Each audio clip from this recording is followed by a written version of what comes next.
oh, just chill out. Let's just see what happens. And 10, 15 minutes later, everyone's walking down this alleyway. Some fucking G with a ute and a fucking generator is like,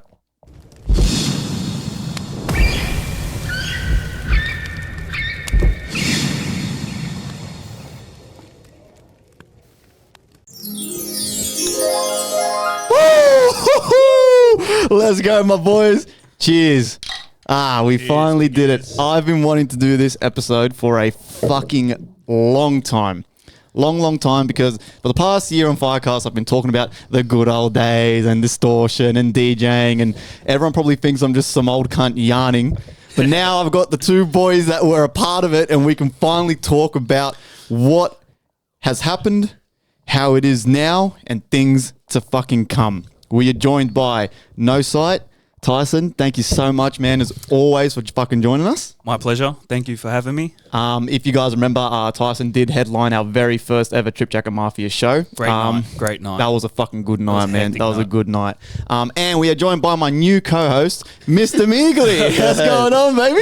Thanks for having me back on. And my first time in the co-host chair with you. So I feel like you've brought me on for the perfect episode. And I know our very first episode, episode 1 of Highcast, we were talking about all the good old days. And now, look, you're past the 100 episodes, and now we brought in some evidence to back up our claims. It's all true. Yes, like we are not just talking shit, man. Like I really mean it with the bottom of my heart that Sydney at one point was the shit. Pumping. We were pumping. Like this, you were fucking DJing fucking all the time. At one point, we were getting gigs like once a month, once every 2 months. It was just all over the place, man. Yeah.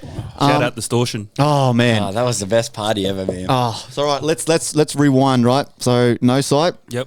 With you, music. Have you always been a musical guy? Were you always the kid banging on pots and pans in school, or was this something you picked up later in life, you reckon? Thinking about it, back in school, I was always that guy with the pens going, Yeah. and then the teacher's like, shut the fuck up. But yeah, always attracted to music from a young age. And then once I fucking discovered bass music, it was game over. Just dive right into it. This was around year 8, year 9 in high school. Yep. And then it was back when jerking was around and shuffling and all that stuff. And then I kind of got into like dancing and all that with my mates. We'd do crumping and stuff. And it's very aggressive. So when we first heard dubstep, we're like, what the fuck is this? What is this? It was absolutely insane. And then we started going out to house parties and then discovering more bass music and more dubstep, and then fell in love with it, man, straight away. As soon as I heard it, I was like, fuck, you've got me. So, and then what about the, how do you then kind of transition into the DJing? Oh, that comes from the house parties. From the house parties. Okay, so you guys, you and your mates are going to house parties, you're seeing the other guys DJing, and you're kind of going, okay, fuck, I kind of want to have a go at that shit, right? Yep, 100%. Just trying to find a house party, any house party, walking the streets, trying to listen out for music at one stage. A question I've always wanted to ask you, because like we've told our story of how Trip Jacket Mafia were created and how we got into DJing. How was Step Brothers? Because that's obviously how we met you guys.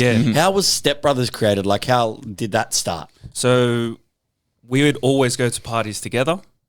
We'd DJ, would jump on. It was me and Joseph that kind of started, and Keith was kind of like a little fanboy. He'd play with the lights and stuff. He was a bit nervous to get started, and we're like, Keith, just fucking jump on it, man. And then he started practicing, and Your Shot was coming up. And we're like, you know what, fuck it, let's go try out. So we went to Greenwood Hotel. We did an audition. We talked to this really cool dude, Sam, who ran the wall. And he just put us on straight away. And from there, that's where Step Brothers came. So we tried out for Your Shot. We practiced a bunch, or even on the day, we were still fucking playing around with tunes and fixing our set and stuff. So as prepared as we were very unprepared. Why the name Step Brothers? Like, what did you obviously had to come up with the name for when you try out? But why Step Brothers? Like, why was the name Step Brothers? Because we're very close. We're brothers. Some people even thought that we were actually step brothers. You can kind of see. You should have just said, yeah. But fuck, one of our favorite comedy movies is Step Brothers and Dubstep. And Dubstep. That so makes it all sense. kind of like Step fucking Brothers. best of 3 different worlds happening right there. So Did you guys won your shot though, didn't you? yeah, we won it in 2012. That's crazy. That was like the peak year when they started to bring like Excision and all that to like Stereosonic. Like dubstep was actually big in Australia around that point. Bro, we were. That's what I'm saying. This is what I'm saying. I'm not fucking crazy, man. I'm telling you, we were popping at one point. I got into dubstep just after then. Like I missed like that 2012. Like because I only turned 18 in 2012, but I missed. I wasn't partying. Man. I partied when I was 20 because of you guys, but I missed out on some of that. And like it was just insane because I remember again. Shout out to 5'9", who's going to be playing at our next show. He again gave us so many sets in that, and he at one point got in so good with Candies. Remember, he was like running the side room in Candies. Yeah, we got. They would be playing like techno and house in the main room, but in the side room we'd be going, and we'd be just doing whatever the fuck we wanted. And bro, and everyone would be in that room. Do you remember the night that we at Slice and Dice were playing, and they, you know, the iconic thing of Step Brothers is obviously the black mask, and Slice and Dice's main thing was, and remember, we used to wear the masks as well, and I remember that we were in the side room and we were wearing what the headliners were going to wear, and I remember the headliners were coming in and they're like looking at us, and we're like taking their image, and our room was pumping more. And like it wasn't, we weren't even trying to do that, but I remember that was funny.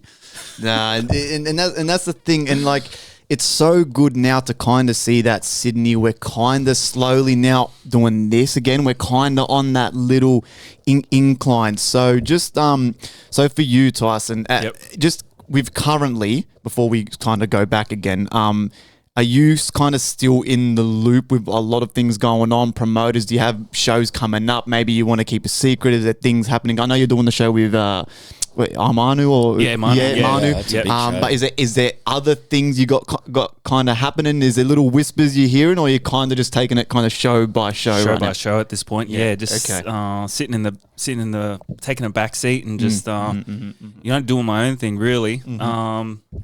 Kind of a not sticky situation, but it's a place where I don't really put myself out there too much to reach out to anyone. It's kind of like, if you want to book me, fucking just hit me up. Where I don't like hit anyone up. Oh, can I play at this show? Can I do this? Can I do that? But like one of my big goals this year is to play a fucking bush stuff. Yeah. So I've just been wanting to do that for putting in applications and shit like that. So Dragon Dreaming, Rabbits next year, and then just any fucking little ones that happen around the area. So, because from winning your show, did you get to play at Stereosonic? Is that what the prize was? Yeah. Like, So was it a little stage? Like that's nuts. That's crazy. That's like a dream, bro. It was insane to fucking to do. It was the same year. So we won in August and we played in November, I think it was. Get free tickets and stuff. Got all the boys there. You get like a backstage pass? Yeah. Oh, bro. All access pass. Our partners, my partner Kel, Keith's partner Kelly were fucking 17 at the time, but we snuck them in because we've got these access cards. So it was one of the best fucking music festivals to this day, just based on the acts and the lineup. And did you play obviously dubstep? Like you played, and you were just on like, was it one of the smaller stages? Yeah, it was a Red Bull stage. So I know the one you're talking about when stages. You walk in, the promo stage. You walk past it and you're kind of like, oh fuck, what's going on here? But you're trying to get to main stage. Okay. Either way, it's still a major. Do you remember what song you opened with? Fuck, I've got no clue. I've got the recording on my laptop somewhere. I swear there was a recording on YouTube because I swear I watched it. Yeah, because I was just curious. Like, you know, when you go for your first, especially your festival, it's like you've got to pick. Like I remember when we got our first show, I went straight to Iggy and Brad and go, okay, what are we going to open with? And they had the one song, and all of them said the same song instantly. Like they knew like this song was chosen for that kind of moment. That's good, man. Yeah. Otherwise, you spend fucking days just thinking, oh, what about this song? What about that song? Yeah. And then you just chop it around. That's one of the hardest things for me to start a set is like the opening. The opening Yeah, one. Such a huge part. I think it's the most part. It opens like, you know, what your plans are, what you want to do, and you want to captivate everyone in. And then I think, you know, the middle song's important and the ending. I feel like you start, middle, and ending. I feel like they're, or I take them seriously. So I take into account what where I'm playing and what time, and then that determines what kind of set I'm playing and what kind of song I'm going to open with. Yeah, okay. So now I want to let's fucking rewind again. So bring it back. So you guys all know we've mentioned distortion multiple times over the years on this show. We've mentioned it again today.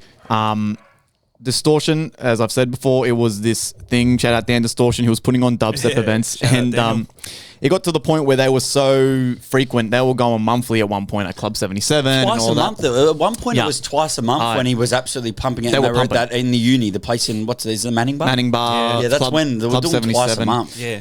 They were absolutely pumping, and so I'll never forget it. I'll never forget to the day I die when we first got asked to do a Distortion, and it was I'll so never cool forget because that. we didn't do the whole send a mixtape. We didn't ask Dan. We didn't do nothing. We were just doing a competition again. Shout out to 5'9" who hosted a DJ thing, and it was at that room above Candies, whatever the fuck that was called.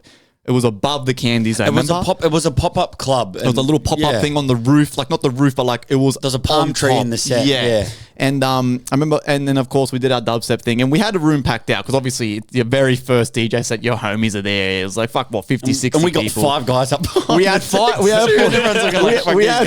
had five guys up there. We're all wearing bandanas and masks and shit. And then I'll never forget after the set, we fucking played like dog shit. Oh, right? I stopped the decks. Yeah, right. Well, we didn't know how to play the we decks. didn't even know how to turn them on We and had shit. no- right? Oh, fuck. Well, that was our first time properly using decks, eh? Like, we Yeah. had no Shit. clue what we were doing.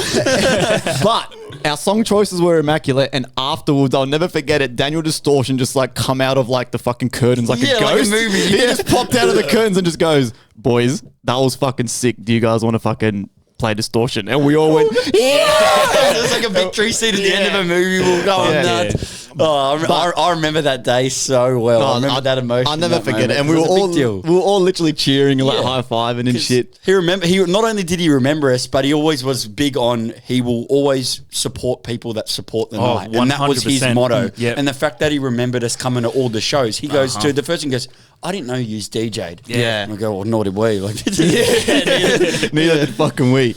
But one thing I also want to say, and I want to talk to you about Tyson as well. So I've mentioned this a couple of times on the show where we kind of had a little bit of a rough upbringing through the scene. There was a bit of toxicity and a bit of this, a bit of that.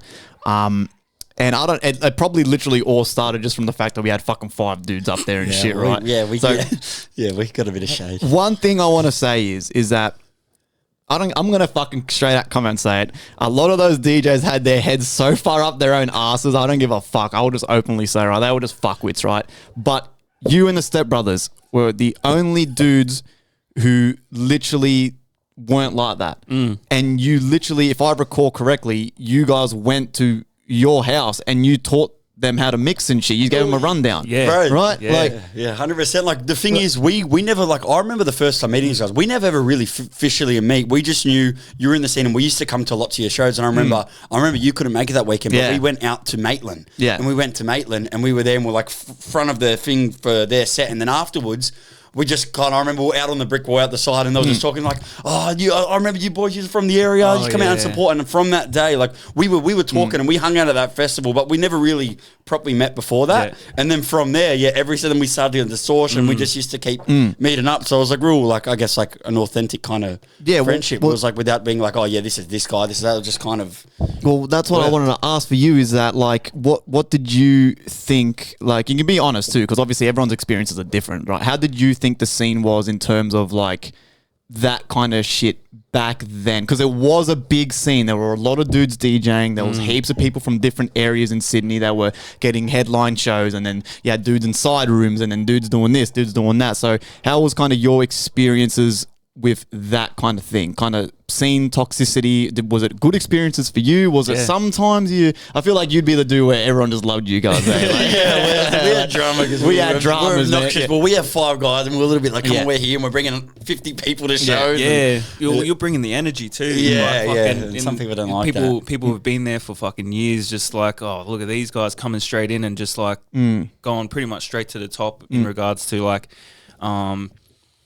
energy, bringing a crowd, all that good stuff. Well, I think the festival you're talking about is Hard Grime up in Maitland. Yeah, where Must I was a head show, because that was the main one where we hung out for a while there, because like, oh, I can't believe you're here. It was your missus, as Kelly come up Yeah. to oh, did you come support the boys? I was like, oh yeah, hell yeah. Then we just started talking from there. But why is there a difference though? Why were you guys so cool though, and just like whatever, and then everyone else is kind of like, what the fuck's going on with these cunts here? Oh, Like, what's the difference there? Like, We didn't care. Like, Yeah. it comes back down to like us not putting ourselves out there. It's just look, we know how good we are, and you know how good we are. We're just gonna stay in our own lane. We're just gonna do our own thing. We're not gonna get into any sort of politics or any sort of fucking shit talking on online or on communities or fucking all this Sydney base brigade and all that shit and like. Nah. That was toxic. Do you remember that? Yeah, they have to shut down that fucking whole community chat and bring up a new one. And so, you know, I try to stay out of it as much as I can, try to be neutral. Like, I've got my opinion. I'll just keep it to myself for most of the time. And yeah, you know, everyone's trying to do the same thing. And that's just like project themselves in a better light.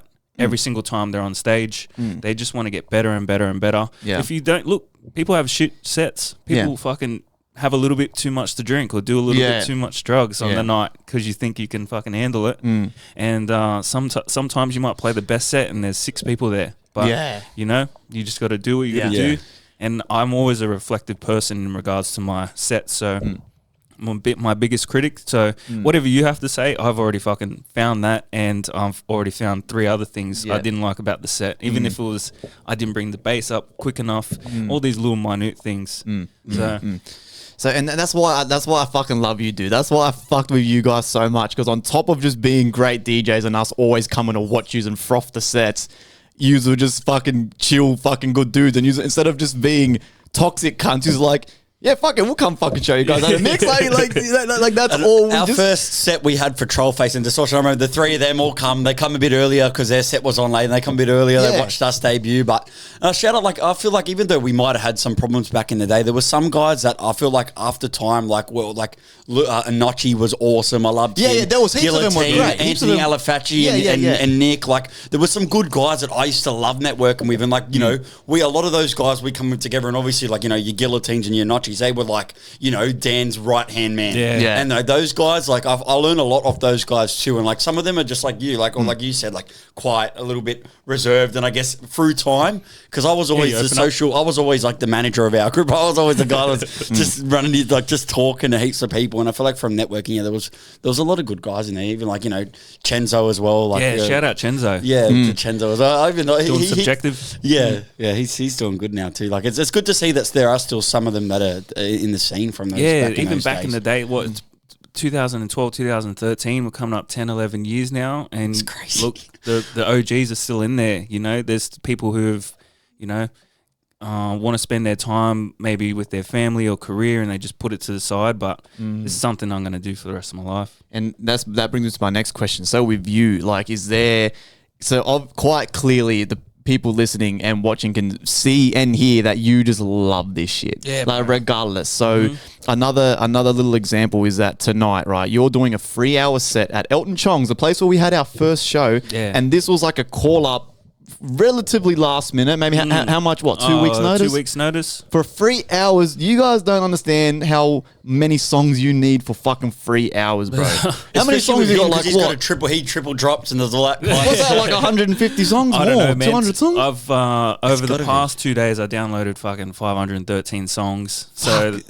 I'll just bulk download. Yeah. And then on the night, I've already set a playlist. I don't know how many songs, probably like fucking 1,500 songs in there, and I'll just play to the crowd. Because you easily get through 150 songs. Because in an hour, I normally always cover about 50 songs. In an hour, I'll get 50. You're easily looking at a minimum of 150. Realistically, if you're triple dropping, you're going to hit 200 easy. I don't know about triple dropping. Even double dropping without any preparation, you still don't really know how it's going to go. You've got a rough idea. Yeah. That's why if it's a planned set and I've got enough time, your triple, my doubles and my working 3 decks, I know what's going to happen, so I know it's going to sound good. It's just execution at that point. Yeah, you're right. You can't just triple drop on the fly, bro. You can triple drop. You could, but it fucking might sound like shit. Yeah, I found it when I was like for the last one. I had to put a lot of work in just to, like, you know, what songs pair up and like You forget how much prep if you want to execute that cleanly. Well, not just that too. People don't realize that, like, yeah, like you're probably listening and going, oh yeah, cool. Like you just download some songs and play them. But like at the time, doesn't matter how many times you practice, doesn't matter where you do it. When you get to the venue, the acoustics and sounds can be so different to where you've been practicing. And then the thing that I noticed with DJs is that the biggest problem, I reckon, is that when you're up there, you could be doing your little transitions and it sounds good in your headphones, but to the crowd, it could sound super jarring. And they're all standing there going like, holy shit, this is like fucking, this is like killing my ears. But you're up there going, fuck yeah, like, you know what I mean? So there's a lot of things that go into this thing where it's just, it all boils down to every kind of little decision you make then makes the bigger picture of your whole set kind of thing. So for you, would you love to one day make this like a full-on job, or do you kind of love just having this as like your main hobby, or do you have those like ambitions to like, bro? You know what? When I was younger, surely you thought about it, right? 100%. Yeah. When we won your shot, I quit my job. So I was like, fuck this. I'm going like, this all is in. it. Yeah, this is it. This is it. Yeah. Like fucking this is going to be life changing. And then after a while, it was probably about 3 or 4 months of not working. I was like, fuck, I need a job. There's not enough fucking DJ gigs. There's not enough DJ gigs to fucking support me throughout the week. Yeah. So yeah, and then from there, I went to SAE for music production while I was doing factory work and being a forklift driver. And then, you know, it's still there. It's just I'm not pursuing it as hard as if it's my last resort. I think if I really fucking put my head down and dedicated a year or two to just zone in on production and marketing myself, then yeah. But I'm happy, man. I'm happy to just do my thing and just kind of grow organically and kind of be like an infamous kind of character in the DJ world around Sydney. So if you know, you know. If you don't, you will soon. Yeah. I like that, man. And then what about you, right? We've had big ambitions and dreams. Well, me, I'm a very ambitious fucking guy. And I mean, and then like the proof is in the fucking pudding, bro. Like now I'm doing my own fucking gigs. I'm doing shows, and it's not the first time, not the last time you're going to... Shout out Synergy. Bro, Synergy, fucking oath. They're doing the first one, and it's just going to get bigger and bigger. And I've got the contacts in Queensland, and they want us to come up there, and I'm saying, just building the resume. You just got to collect the badges along the way. Collect the badges. Like Pokemon. Exactly. Fucking catch them all. Badges before you can go to the, But not just that. I mean, we could fucking go to fucking Queensland next week. It's just, it fucking costs money. That's the thing. It costs fucking money. There's a lot of overheads and shit you got to think about, but that's a different fucking topic. But with you, how are you feeling right now? Because right now, the scene's picking up again a little bit. It feels fucking good. We've done our own thing. We've got another one happening. I'm already fucking thinking of the third one. Like you know what I mean? All these things are...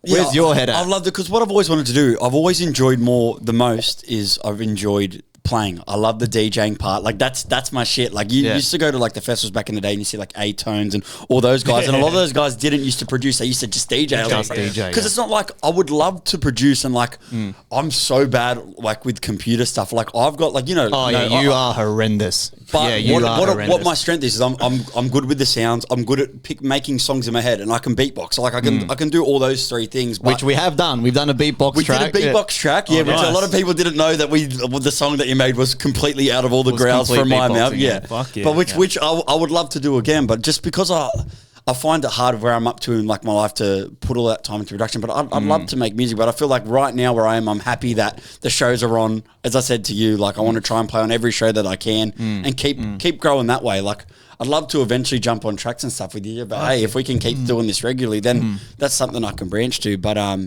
yeah, plan to be like, you know, as I said before, like we look at like, you know, Notchy for Dan, like that's what I want to be for Synergy. So keep playing there, keep growing. I know like like now that I've put a bit of time, I put so much prep into that last show, hey, and I feel like it's the best I've honestly, I was very proud of you, man. Because I remember you sat me down before and you go, look, down and I said, you got to step up, bro. Otherwise you're out. Yeah. Everyone was shitting on me, but even Brad goes, you can't mix. So shit, I go, Brad, what's in here? And he's like, yeah, you can't do this, and that's why. And then no, but Iggy and Mobsy both sat me down, but they didn't say you have to. They go, you can do it. You got this. Yeah. But it was positive. you. It was positive. And like, you know, I was like, yeah, 100% I can. Because I know I never have, my song selections are always like S tier. So like, I know I never have to do, it's just putting the prep in. But I was like, you know, the fact that I'm good with the music and stuff like that, now it just kind of ramps up for me to take the next level. So stay tuned for the next one. I'm throwing like UK old school on the next one. And but I'm already starting to work on it, so it's going to be a big set. No, I'm honestly, like, no cap, man. I'm very proud, bro. Mate to mate, business partner to fucking employee. I'm very, very proud because I did sit you down. I said, look, dude, and I didn't mean this in a rude way because I mean this to put when I say shit, when I critique the boys, I'm critiquing myself too.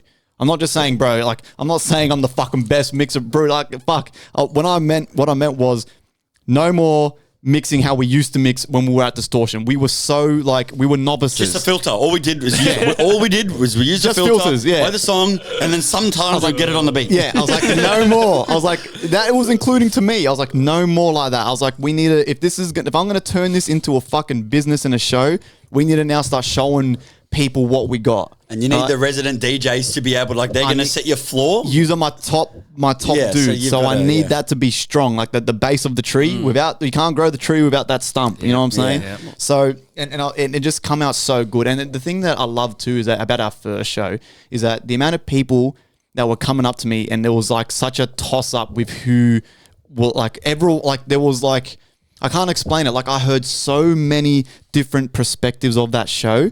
And people were like, dude, fucking Meegley fucking killed it. Like, dude, Tyson, what the fuck was he doing? And bro, Mobsy, what the fuck was he doing? And then it was like, bro, Brad and Diamond with the drum back. Like, and then the rap, people were like, bro, DZ, by Steven. Like, everyone, I heard from so many people, every single one of you guys got mentioned. At least once. And that's someone perfect. got that mentioned. Means you nailed the lineup. You can't, that's a perfect. And I was like, okay, fuck yeah. I was like, so this is now the standard. We need to at least keep it like that. Doesn't have to be fucking 10,000 extravagant every time. We just have to have that. I want that awesome quality of artist and song choices and mixing and the rapping and then so that's why to me it was great to see the idea finally come to fruition. After how long have we been talking about this shit, dude? But even before we were DJing, like well, remember when before you started producing and we were both in your room and we were kind of just there on a Tuesday and I literally said to you and we'll go, nah, we can do this. We've got the time. We want to do it. Let's do it. Yeah. And then we started matching two songs and we made that Shark Control song on Saturday. The Bear Grylls and the Zomboy song together. And then we're like, screw it. And then that's when I started picking up the phone and calling different people to get us into shows. And that's how we got onto... That's how Mickle's pop-up thing, but because that was a competition, he entered the competition, so it was just a pop-up club in DJ We Trust competition. Yeah, because originally we tried out for Your Shot and we went to the interviews that we thought we were going to get on and we didn't get on, and we were upset as we're like, bro, we were crushed. We can do we were crushed. But after I go, nah, I'm not going to let us get down, and that's when I started googling competitions, and on Google in DJs We Trust come up. I did that. She got us on, and then that's when I said to her, didn't you say on the phone too? There's 5 of us. And she went, there's 2 of you. And I go, oh, are we allowed to have 5? And mind you, when I was on the phone, I didn't even pre-think of a number. This was all in the heat of the moment. My brain just thinking on the go. Like, that's just how I used to be. That's probably why the fucking Your Shot judges were like, I don't know too about many. these No, guys. Your Shot, there was only 3 of us went for it. So it was only me, Iggy, and Brad. Only us. Like, don't get me wrong, but like when it went to this, I go, I know there's more that want to do it. And I was like, all right, I'll go for 5. I'll bargain for 5. We did it. And as clunky as that was, I'm glad we picked 5 because I feel like it was different. And like, we'd go up on some sets and we'd play like 8 songs each because there's 5 of us. And you play your 2 and then you wait in 15 minutes to come back to go to yours. And I'm just like, but at the same time, I remember like while that's happening, you're at like the front hype in the crowd. The other one just there dancing. Like when you think of it, bro, it's pretty funny. I remember there was one set we're doing at Greenwood Hotel, right, where after I did my 2 songs, I literally went, okay, sweet. I got off the stage, went to the toilet, on the bar, went to go do a bump, went to go get drinks, and I was watching from the bar. And then he's having a drink, and then he come up for his turn. We used to do it so some guy just comes up and he's like, bro, aren't you fucking one of the DJs? I'm like, yeah, it's my turn in about 10 minutes. That's what happens when you get 5 people. Even with like us boys, sometimes depending on how many songs you did, once you've had your turn, you're like, all right, I'll be back in about 10 minutes. You know? How did you used to do it? Did you used to go like 2, because we used to do 2 songs switch, or did you used to do, okay, 20 minutes, 20 minutes, 20 minutes? Nah, we did 3 songs each. It went in a specific order. So it would go like Joe, me, Keith. And every time? Every or single you would, time. Oh, every single wow. time. Because we used to rotate.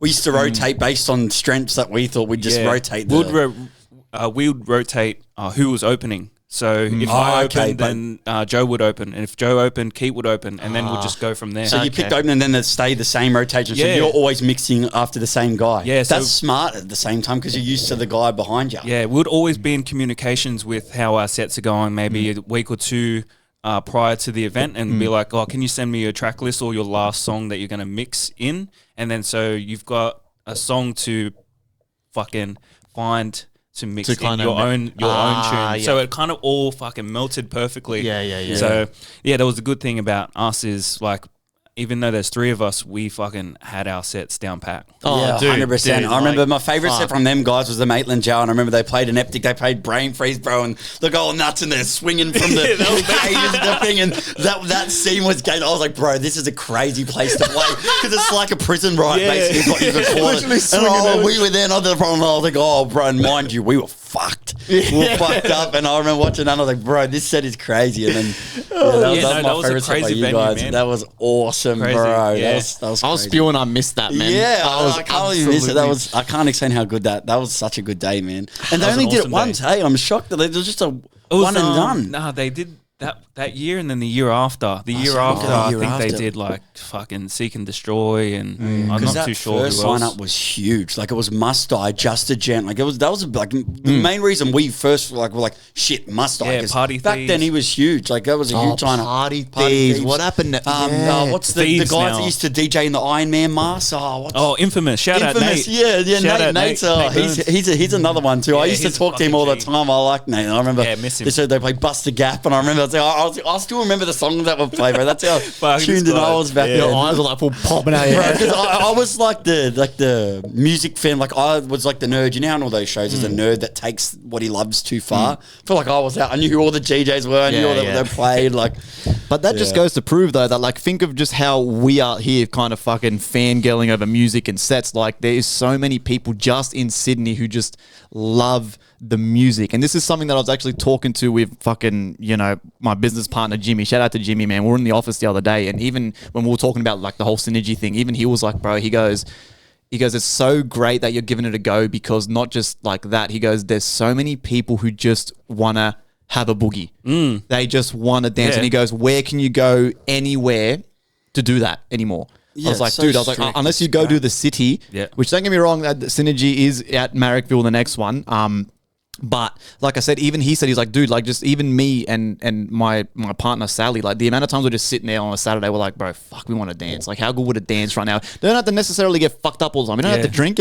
Bro, you can just rock up and just fucking bob your head for 2 hours and go home. Like people want to fucking do that. That's what was so good with Chinese Laundry because every Friday night there was someone crazy that they were flying from somewhere and it was always a banger of a night. And we used to have that. Now, like I know it's back now. Shout out to Laundry, it's back now. But like at the end of the day, like I feel like now, like mainly the drum and bass scene's bigger around here. Like all the internationals are coming from there. Like back in the day, like the Laundry days, bro, we'd have like a massive, like you'd have Eptic one week and you have Zomboy the next. Where now, insane. Like you don't get that as much at the moment. I'm finding. Yeah, it's not. I think. I don't know what kind of direction they're going in, Chinese Laundry, but I'm glad they're open. I think it's going techno house kind of vibe. You think that? I thought that's what they used to do on the Saturdays. I'm surprised that they're not like. Who knows, man? The Fridays might fucking be bouncing back. Yeah, we want to go. Yeah, we would love to go on the Friday. We want to do like a synergy takeover in the. Trust me, I'm in talks. In the cave. It has to be in the cave. I'm telling you, I'm working, bro. I'm working. Because that was out of everything we DJ'd at, the one thing that we never ticked off our bucket list was laundry, which was a big surprise because we were DJing everywhere, but we never ticked off the laundry. Never landed the laundry. Never landed that laundry. Hey, never say never, man. It's coming up, man. It's coming. I got a question. Out of fucking, millions and billions of words that you could have picked, why did you land on Synergy? All right, bro. So, shout out to Georgia Hare. Georgia really? Fucking Hare. She come in clutch, right? Because my brain was fucking rattling. I'm like, okay, the show's coming up. I'm like, what? I was like, I wanted to call it. I loved distortion, right? I was like, cool, simple, one word. I'm like, all right, one word, maybe two at most. I'm thinking, I asked the girls, I've asked this cunt, I've asked all the boys. We tried for ages on the phone trying to bounce them. We just couldn't come up with the name. But that's what I said. I was like, I don't want to force it. I was like, when I hear it, I'm gonna go boom. And then yada yada, we're going, and then Chloe and shout out to, I love the crew because everyone's kind of working and trying to help. And then the girls were trying to come up in their little inbox of a fucking name. They're talking, what about this? But I'm like, nah. And then I'm in here doing my thing. Chloe comes in and she goes, oh, Georgia just said synergy. I was like, okay. I was like, what the fuck? I was like, what does that mean?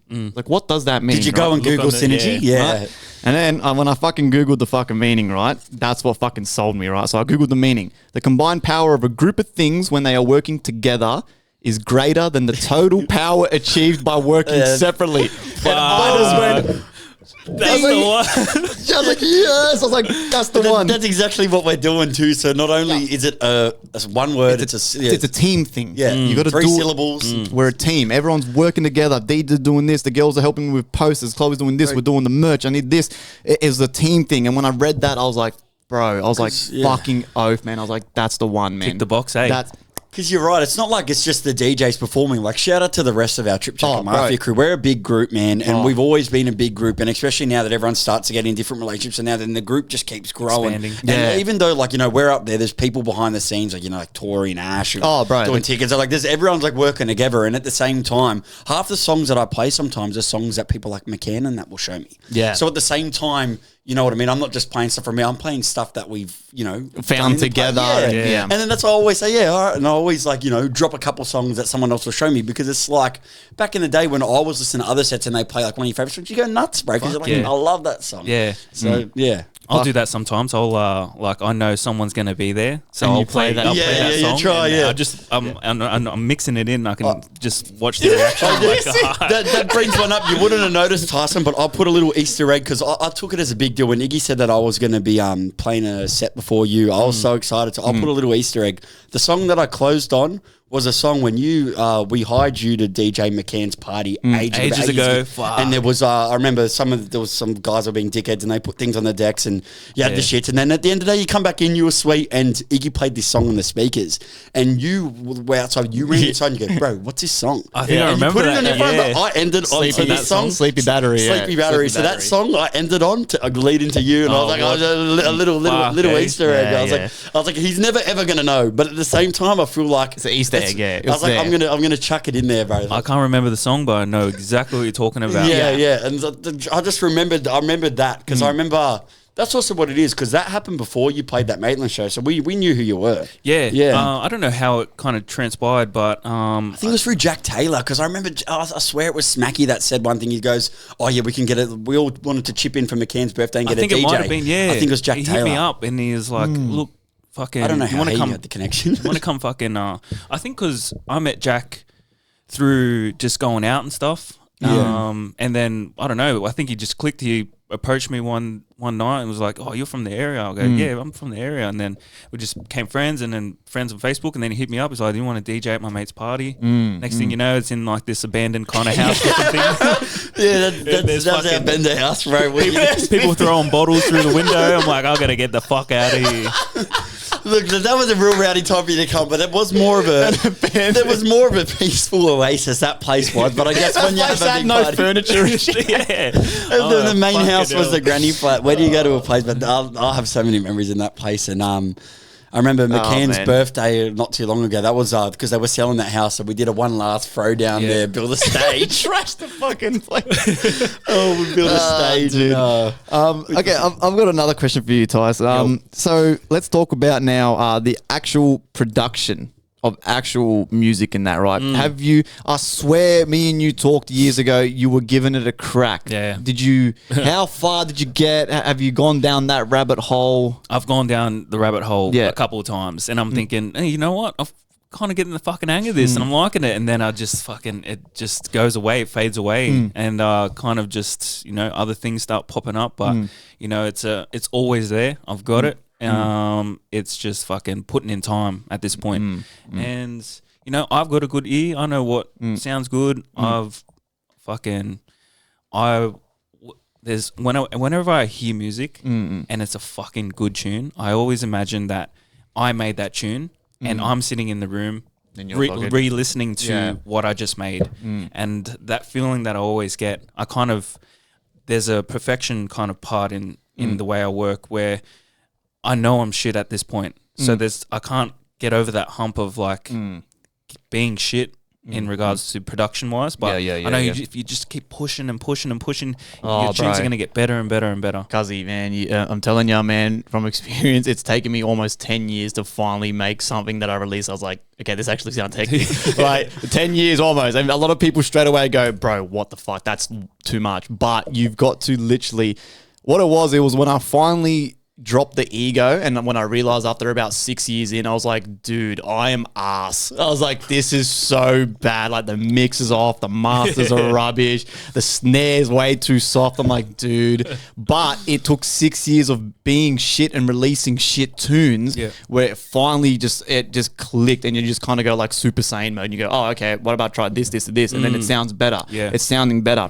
Yeah. But it is a time thing. So is it the time thing that kind of puts you off, or is it the actual production side that you find kind of difficult? Because it is hard. Like that I will never ever say it's easy. It is so hard. That's what makes it hard to get into. It's very hard. It's hard. It's not fucking easy. I will never ever say it's fucking easy. There might be a song that I can make in a couple hours because I'm in that good mood and I'm in that flow state, but it's never fucking easy. So is it the time, or is it the difficulty of?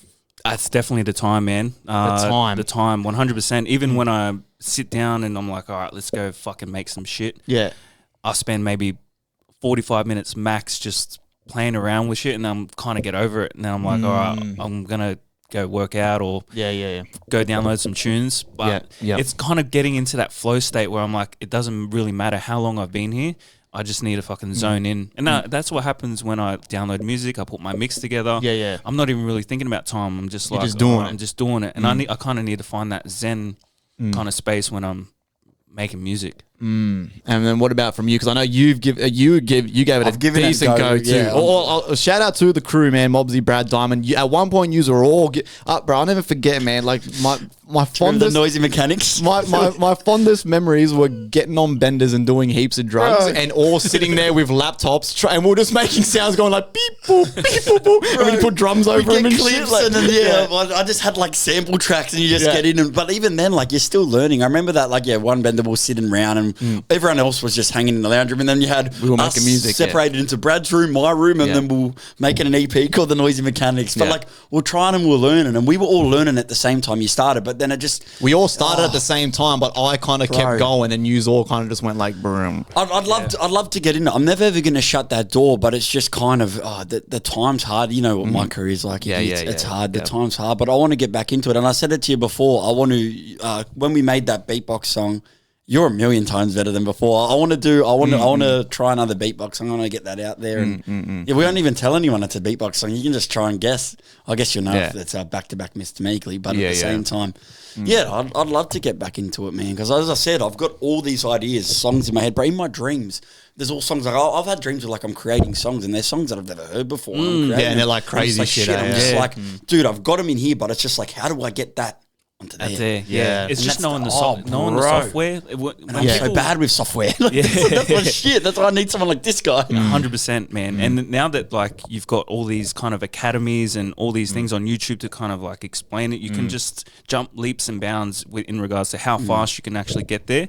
It's just, I know people who have been in their room for fucking 2 years, 3 years straight, just working on production, and then they just blow up out of nowhere. Yeah. And then next thing you know, like, where the fuck have you come from? It's like, man, I've just been in the lab working on it. Look at Ace Aura. Like, I remember listening to him when he had 3 songs out there, and then all of a sudden, bro, he was doing it for a bit, but not as long as some of these other guys. Like, bro, Chime's taken like 15 years to finally get out in the scene. Like, some of them have taken a long time, but you're right. Some just blow up out of nowhere. But I guess that's what's hard, because you see that. And to me, what would be my dream job?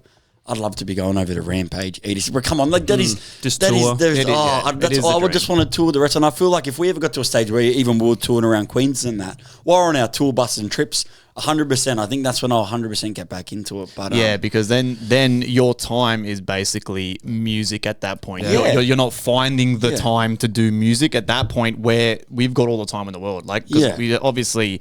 Our first ever tour is not going to be this extravagant thing, but we're going to need a week at least or a month off work, and we kind of cruise around on the bus. Then time There's no rush. We can kick So our it. job will be like make it. come in That's the the studio, job. make it, Yeah. and then I feel like that's because as we said, like the main thing, the time's the hardest part. Yeah. Yeah. If you got the time, like everyone, especially when you're doing it together, like back then we were doing good because we had all of us encouraging each other. Yeah. So Yeah. yeah, especially when you've got a nice network there, you'd be surprised at what the results. can Yeah, the accomplish. time is the scary part, and like this is like I'm not joking when I say this. You can ask Chloe, my partner, like the amount of times I'd cry myself to sleep because I couldn't understand the software, or I'd fall asleep at my desk, and I was studying music, I was fucking working, I'd be going to sleep at 3 a.m. I've got work at fucking 6 a.m. Then I've got class at midday. It was just a fucking mental schmozzle, bro. And Yeah. it just got to the point where I'm pretty sure at 1.2 I was drinking like 4 or 5 coffees a day and shit just to stay. Yeah, it was bad, man. It was bad. Like I wasn't eating dinner and shit. I was literally skipping meals to learn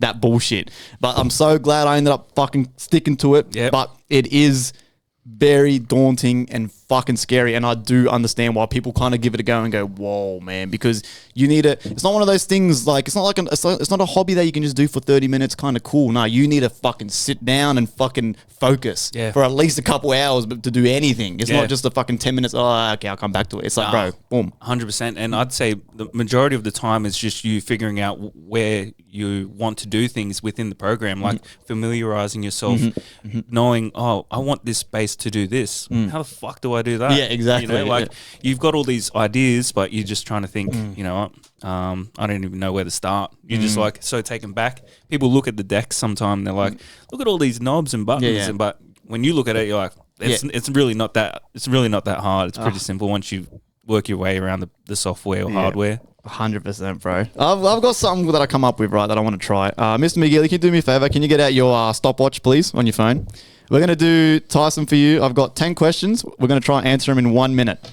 All right? Give me a second. All right, You've got 1 minute, all right? So get your brain working. Let's get it fucking... try my best. Let's do this, all right? All right, ready? What- So let's start- tell you when the minute. Start the timer After you ask the I question. ask the first question. Ready? Yep. Here we go. And then in the background, I do like a dirty ass rhythm. So I'm like, wah, wah, while we're doing this. All right, here we go. Ready? Dubstep or drum and bass? Dubstep. Solo DJing or in a group? Solo. Dream back to back? Fuck. Skrillex. Dream festival set? At Shambhala. Favorite venue you've played at? Maitland Hardgrime. Most mainstream song in your set list? Fuck. Skrillex, make it bundem. Deep house or techno? Deep house. Most underrated subgenre? Fuck. Hard techno. Most disliked mainstream dubstep track? Fuck. That's a hard question. Casper, where's my money? What? Your favorite button on the DJ deck? Play. What are we at? 50 seconds. Yeah! Fuck it off, dude. Good There's some shit, hard man. questions in there, man. Good shit. Hard. Good Yeah, shit. good questions, man. I was like, fuck. Good shit. The drum and bass though is popping. I've been seeing that all over the place. Even shout out to Shock Crew, man. They messaged me actually yesterday, so I'm very fucking gassed about that. They did a drum and bass thing at the Burdekin on Thursday night. Thursday, yeah. They had, like, I think it was just... Jumanji. What's Yeah, that? The girl Jumanji. Jumanji played. Burdekin's where we Shout out debuted Gemma. our first distortion. Like, Yep. That's a good venue, man. Yep. And shout out to them, bro. They sent me a message. So again, I'm telling you, I'm trying Yeah. so hard to pull these strings and fucking shit like that. Josephine Uber Moon from Shook Cruise, she's doing fucking... I was going to say she's on everything. We Yeah, went she's we went to killing see it. Fox Stevenson when we Wait, saw who? Fox Stevenson. So her name's Ubermoon, but we saw her like at Fox when the Fox Stevenson show before we went to Rampage and that last year.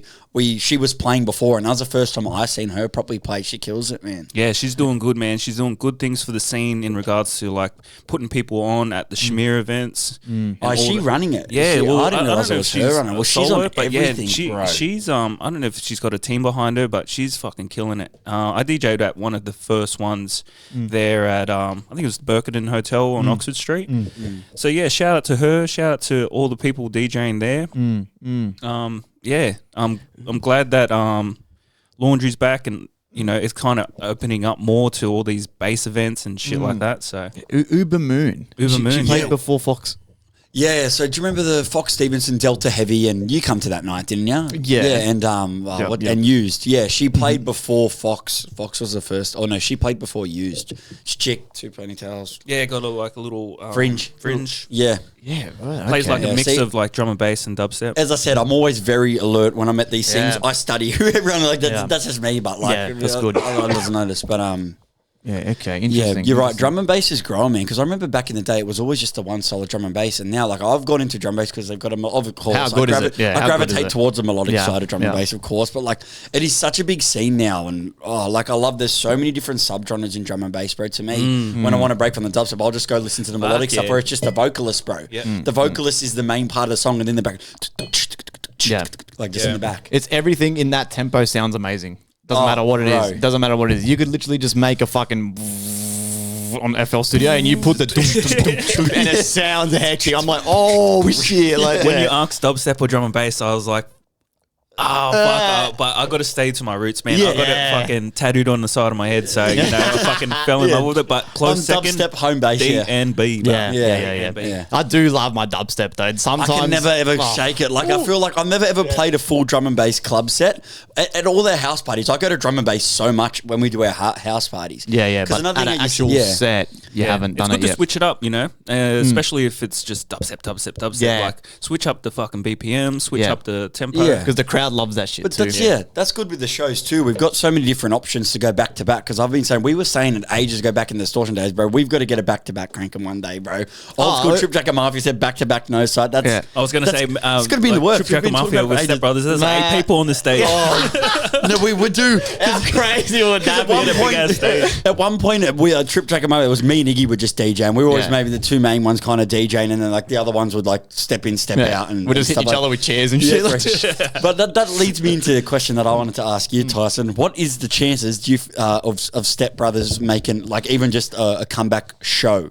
Oh, Like comeback one? show. Like, do you reckon? What's the chances? Do you reckon it's done, or do you reckon? Because I've been talking about this to Iggy. I was like, dude, Yeah. I said you've got to get a Step Brothers comeback show, and it's got to be on our thing. I said you got. I'm telling you, like, what's the chances, bro? I want one more time. Let me see the Step Brothers one more time. Yeah, well, the boys are there. You know, they haven't. And for one of our they events, I'm haven't telling you, stopped. we could get Joseph and Keith. We could get them. I feel like we Fuck can. yeah. We got together a couple years back for the reopening of Distortion, and I think it was one of your guys' friends that kind of shut it down, and then we had to go in the alleyway. Oh, yeah. We spoke dude, about that dude, one. yeah. We spoke about that Yeah, one. fuck, man.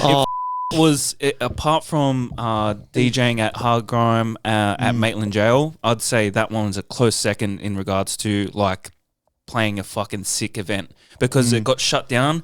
We had just got there on our party bus. We got eskies in hand. Next thing you know, there's an ambulance. Everyone's at the front. We're like, and they're like, it's shut down. And we were just spewing. And they're like, fuck, the party bus just left. So what are we going to do? Yeah. Oh, just chill out. Let's just see what happens. And 10, 15 minutes later, everyone's walking down this alleyway. Some fucking G with a ute and a fucking generator's like pulling up. And then we just find this alleyway next to like this train yard, and we set up the decks, and it's just game on from there.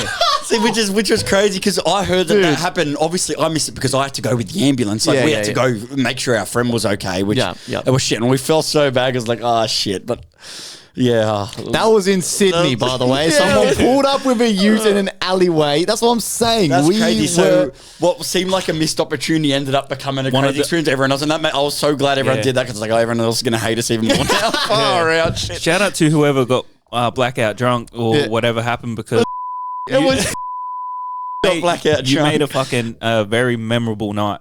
Yeah. Not only Scared- for us, scared but of friends, but- everyone else there. But, yeah. Where was that distortion originally before the It was alleyway? a little like not even a warehouse. It was like a little. I have no idea. It was I can't somewhere remember in one where of it those, was. like somewhere near Newtown. It's It was an one of those. industrial area. It was in an industrial area, and it was. I'm telling you, Iggy, it was like a little mechanic workshop. That's what the space looked like a little car garage. But nothing was in there. It was rusty. The glasses were all cobwebby. There was like a staircase going. Really? But this thing, I'm telling you, it was a crazy place. And they just had a little square mat. You're DJing under a staircase, basically. And the fuck? it was wild, bro. I went in there and I was like, oh, heck. Like, it's perfect for our scene, bro. And then, we got, maybe I played 3 songs. the decks. I mean, Mobsy didn't know how to fix it. Yeah, hold on. So this is my next question, right? So before we talk about that, I want to ask you, Tyson, do you have any nightmare deck malfunctions that you can remember? Yeah. Surely there's got to be one, right? That was scary. Explain that to me, please. Did you say that you stopped the music at one stage during your set? We didn't stop the music, but when we were on the decks, we had problems with them where it was at a constant tempo, and I was like, "Dude, everything was tempo locked?" You were saying, they weren't sounding like, and it was like an effect. And I was like, I even got one of the other guys up, and I was like, "Bro, what's the hell's going on?" No one could help me, and they're making me seem like I was crazy. And then Freshie passed out and saved us because I would have had an hour of songs. And like, I was freaking out, right? Because I didn't have the rest of the boys. It was just me and Mobsy, and Mobsy had only a couple of shows because he was always living in Japan or Hong Kong or something. So I was like, shit, I don't know my right hand man. He gave me, I was like, fuck, what do I do? I'm there freaking out trying to get people to help me. But yeah, it didn't full stop, but it was not right. And I did not know what it was, and no one helped me. And I just thought that maybe the guy before me was playing such hard drum and bass tempos and like that. I was like, maybe he's got something on. Because as I said, like, we don't know the decks as well as what everyone else does. We're like self-taught. Yeah. We never got any training. It was me. I tampered him. It worked. Set you up, motherfucker. Yeah, that's how I felt. I felt not you, but I felt somebody set us up. I was like, bro. And then when I was trying to get help, and everyone like the people trying to help me, but they were making it like there wasn't a problem. Like, there's a problem. I'm telling you. Okay. But yeah, what were you gonna say? Thank goodness that I haven't really had too many fuck ups in regards to like me personally fucking up. I do remember when we won Your Shot and we played on the main stage to kind of show everyone our set for us to win. We were fucking going hard. It was probably about midway through the set, and I accidentally pressed the cue button, and the music stopped, and everyone just kind of was like, "Oh, is this part of the song?" Yeah. And my stomach dropped. Yeah. And we kind of just continued from there. We just acted like nothing happened. So we won, even though we fucked up technically. Oh, wow. So it was good because from the first song that dropped, like, it was a just different reaction from the crowd compared to the other two who were DJing before us. Funny little side story about the day that we won. We were actually going to leave because we sold the least amount of tickets.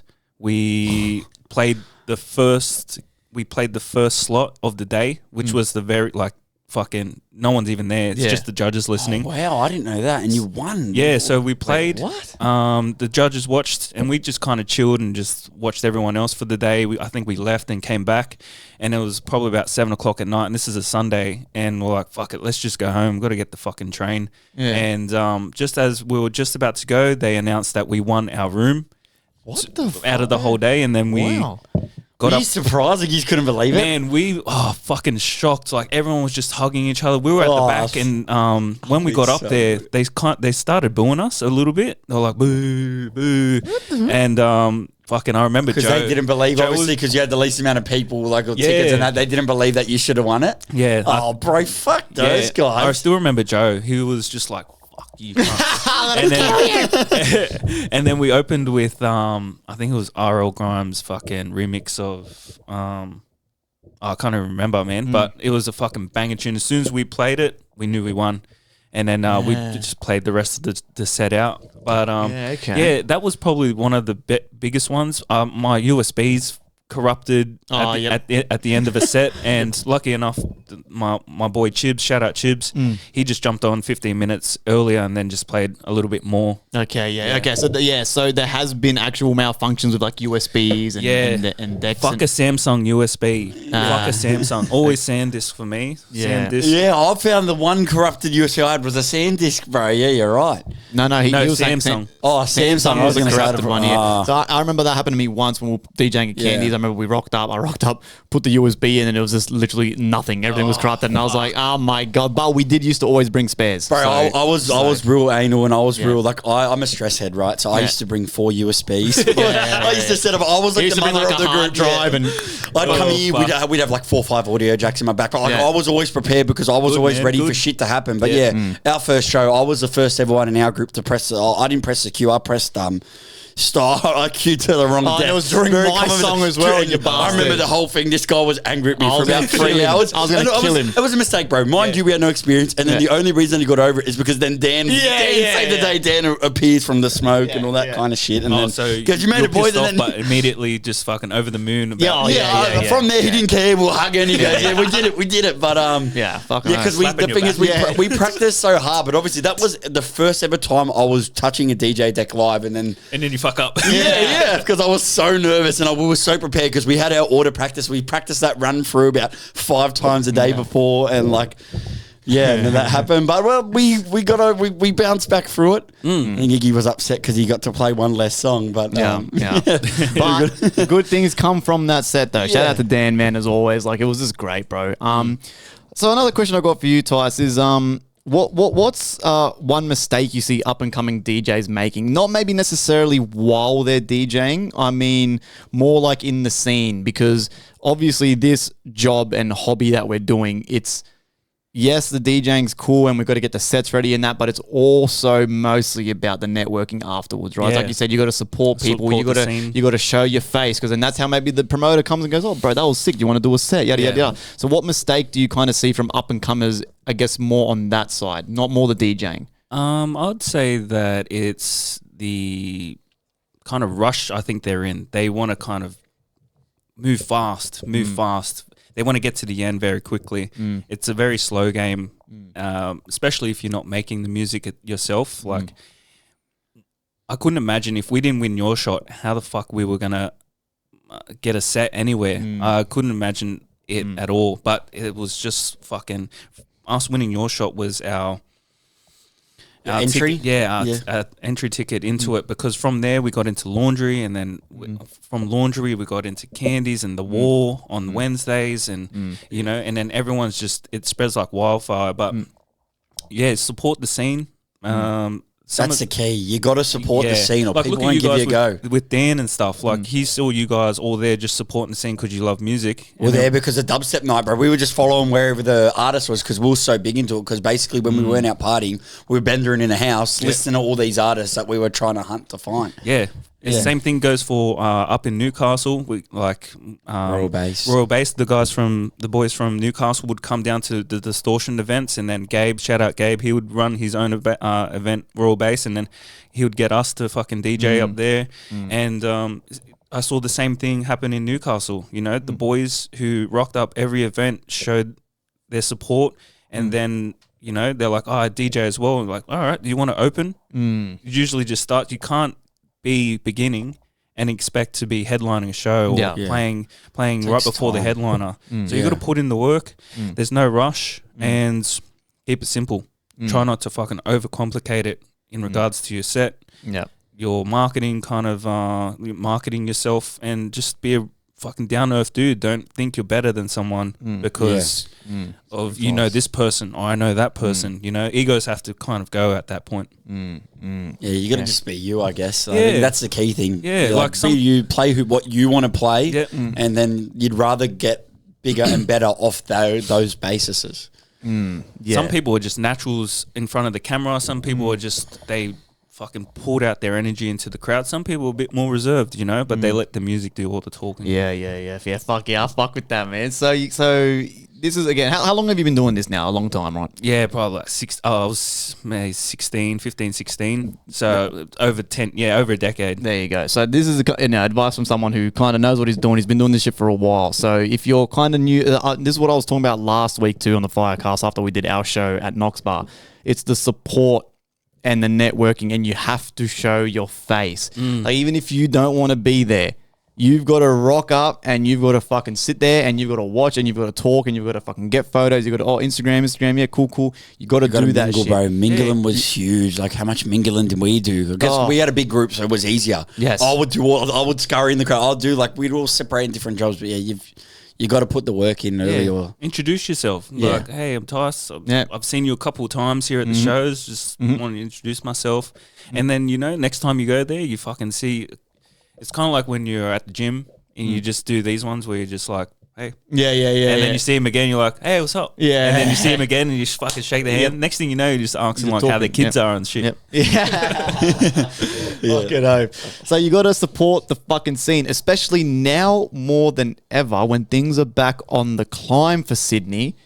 This is the best time to weasel your ways in. If you want to scurry around, you want to go to events, if you're gonna come to if you're thinking about DJing, come to Synergy. Come hang out, dance, introduce yourself. I would definitely much rather that than you fucking sending me your fucking mixtape that you did in your fucking parents' fucking bedroom. You know what I'm saying? I'd rather the guy who can talk well, and he might not be good at DJing, but will give you a fucking mad crack. Rather than the fucking dude going, here's my fucking mixtape, like, you know what I mean? Yeah, I Like, used to hate how they do that. They'll go, you want a DJ, but they knew you DJ, and they go, oh, Send us a mix. I was like, why? You know, with DJ, you know why you a can mix? DJ Like, sport until I used to hate that example. You know, I'd always take the one where they would just back you off the fact that you'd support the night rather than here, do this. Yeah, I couldn't imagine that they're listening to all those mixes as Nah. well, all the way through. You're like, fucking, if I'm 15 fucking hour mixes, we spend 15 hours. Yeah. a And they week. want an hour mix to see that you can go long. But you're right, they'll probably just flick through and they'll listen to maybe one transition and that. you know what? I reckon they listen to the start, 5 minutes, the middle, Skip, end. yeah, done. yeah, that's right. Yeah. And then, Or how many plays it's got, like how many followers do you have? Yeah. I feel like it all comes 100%. down to that fucking bullshit, the politics of the followers and the social side and that. Yeah. So, look, I've got one more question for you, and then Shoot. we'll wrap this up because then we've been going for over an hour now. And this episode of Firecast was very last minute. Me and Tyson were talking, we're like, bro, let's fucking knock this out the park before you play tonight. So I've been wanting to do this for a while. So this episode's a bit more of an interview style because we've been wanting to do this for fucking so long. And then I'm sure in the future you'll come back on with the other two boys. No and then doubt. we can do our tinfoil hat Donald Trump shit like that. But this Is that one, what the podcast's like? Yeah, You just kind of fucking dive deep into conspiracies. we and go shit? deep, man. Nice. They cover everything. We cover everything. Absolutely. Yeah. We did a Everything. Star Wars episode once. Yeah, we do everything. We do everything. But we'll save that for the next one. This one, I really wanted to fucking talk about the scene and how it's been and all this kind of stuff. So, okay, so it's two questions, right? So first is things that bug you about the scene, right? But then also, where do you see the scene, especially for Sydney, heading now in the next, say, 5-6 years, right? So first of all, what bugs you about the scene? I don't think there's anything too much that bugs me about the scene. I kind of take a step back with all that kind of controversy and drama. So I'm not in the midst of it to even comment on that, to be honest. But I'd say ego is probably one of the biggest things that could get in the way, you know, or talking shit, you know, fucking this guy's shit. And then you find out, what are you talking shit about? Yeah, you know, yeah, fucking, yeah. You don't know. But, and the direction that this is going is only up, bro. Yes. It's only up. Next 5-10 years, like, some of these people who are starting out to DJ could be fucking headline a show in the next 5 years. They could be international. The show's only going to get bigger and better from here on out. Unless there's a fucking round 2 of COVID. Not to crush the dreams, but my partner was saying apparently in the city now they're trying to re-implement the masks and shit. I don't know I don't know what's going on there, but I don't think it's gonna happen as well as the first time. But you, Mr. McGeely, where do you think we're heading? I feel like I'm nothing but optimistic. We've got Synergy now in full steam, full rolling. It's not the first or last time you're gonna see No Sight at a Synergy show as well, by the way. This motherfucker is a home resident of this fucking shit. We've got plenty of back-to-backs coming your way too, man. man. There's plenty of options. So yeah, we're full. This Synergy train is going. We're going, man. So where do you sort of see us going? I guess one with Synergy, and then also the Sydney scene. Yeah, I'll say firstly with Synergy, everything we've said really when we were younger, we've done. So we've said that we're going to tour and we're going to tour around Australia. 100% we are. I'd love one day if we could somehow get like, you know what Tyson said before, if we could somehow get ourselves onto one of those bush tours or a festival, I think that'd be awesome. But I feel like growing your own night, there's nothing better than growing your own night because it's all the work that we've put in. And the fact too, we've got like 6 or 7 other DJs in our group. Just in the group. Because mind you, from DJing, what we do is whenever we have a house party, mind you, what we'll do is we'll make a poster. I'll give people sets. I've even got people like Cody hitting me up, hey bro, I want to learn how to DJ. And we've basically been It's like a talent scout. At our house parties, we've been slowly training these people. So it's perfect now that we're in our show. We've got all these people. It's like playing footy for reserve grade. We've got all these people in New South Wales Cup that we're getting ready to pull up. So expect some debuts along the way. But like we've been putting a lot of work. So I feel like the fact that we've got a nursery system too, to. It's only going to go up. And Yeah. I've got to have faith in the Sydney scene. The fact that laundry's resurrected and all these things are popping up, and the fact you're even able to go and we're able to book shows, and the more we build that resume, like surely it can only go up from here with how low it was. I don't think we'll ever get back to how it was. There's no way it was going to get back to how it was. Especially for us being hard into the dubstep, like unless a big dubstep wave happens again, but the genres flips always change. Like, bro, do you remember when rhythm controlled this in the scene? Like it always does. So who knows what the next next big thing is. Hopefully colour based, but it never seems to be melodic. But it's fine. I enjoy being part of the underground subgenres. Like techno at the moment's kind of reigning king, right? At the moment, it's starting to creep up. Like dirty warehouse, German techno kind of vibes. Where's the leather strap and chains? And like the apple in the mouth and shit. All right, guys. As always, man, thank you for listening. No Sight, thank you so much for fucking coming on, bro. You can catch him tonight for 3 fucking hours at Elton Chong. I'm going to be there. For free entry. For free as well. Yeah. For free. I'm going to come have a fucking little beer, have a boogie. Like I said, I just want to listen to fucking EDM. Yeah, where else in Penrith are you going to find a place like that? You're not going log cabin to fucking listen to that shit. Exactly right. Or anywhere else, to be honest. Exactly. This is your perfect opportunity to show your face, support, just meet people. Introduce yourself to Tyson. Yeah, introduce yourself to me. Like, introduce yourself to me. I'm running shows now. You want to come on the show? Introduce yourself. Fucking, you slip some money in my back pocket. As always, boys, Mr. Meegley, thank you so much for fucking filling in for the boys. Guys, as always, we'll catch you in the next one. Thank you.